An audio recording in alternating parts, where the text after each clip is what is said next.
বর্ষা, এইসব বাজে চিন্তা মাথা থেকে বের কর।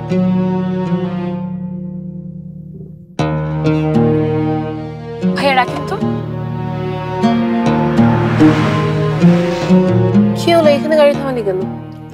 তুই ক্লাসে যা, আমি একটু শশীদের বাড়িতে যাচ্ছি। এখন কিন্তু বাড়াবাড়ি হয়ে যাচ্ছে বর্ষা। আব্বু জানতে পারলে ভীষণ রাগ করবে। করবে না, আব্বু নিজে আমাকে ফোন দিয়ে বলেছে শশীদের বাড়িতে যেতে। আব্বু বলেছে? তুই ক্লাসে যা, আমি যাচ্ছি।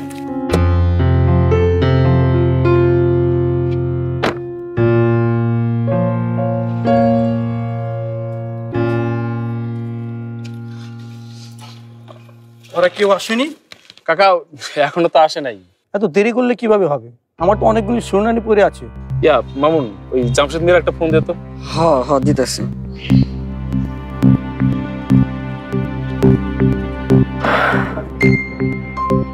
আপনি এসপি স্যারকে ফোন না করলেও পারেন। আপনাদের সুযোগ সুবিধা দেখার জন্য তো আমি আছি। কি ব্যাপার, হা করে দাঁড়িয়ে আছে কেন? ওনার হ্যান্ডকাপ খুলে দাও।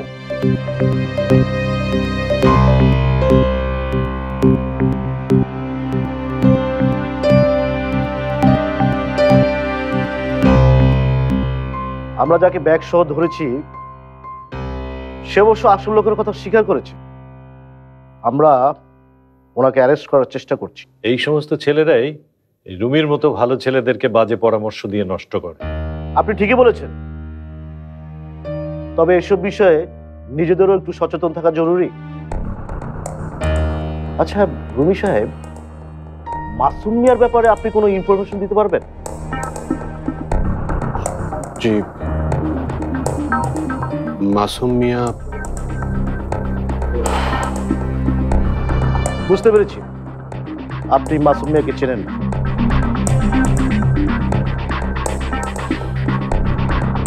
রুমি সাহেব, এখানে একটি সাইন করে দিন।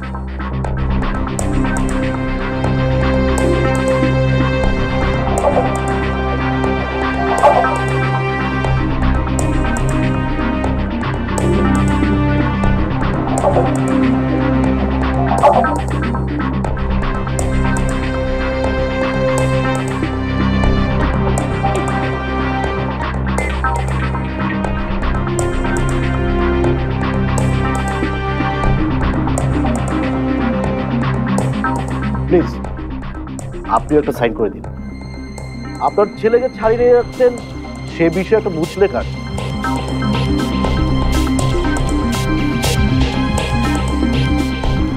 ছেলেকে একটু চোখে চোখে রাখবেন স্যার, দিনকালের যে অবস্থা। ওসি সাহেব, সাইনটা করতে দিন প্লিজ। হ্যাঁ তা তো অবশ্যই। আমি বলছিলাম, আচ্ছা ঠিক আছে, প্লিজ সাইন করুন। স্যার আপনি সইটা করেন, তারপর রুমিকে নিয়ে বাড়ি যাই।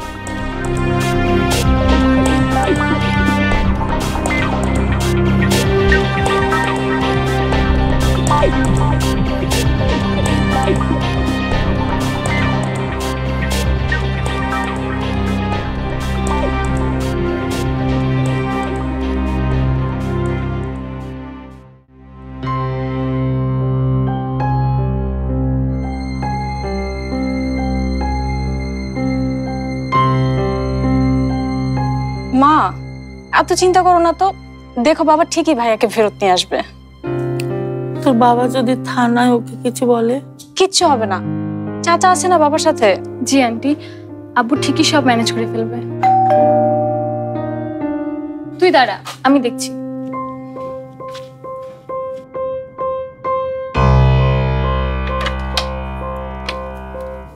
আসসালামু আলাইকুম আঙ্কেল।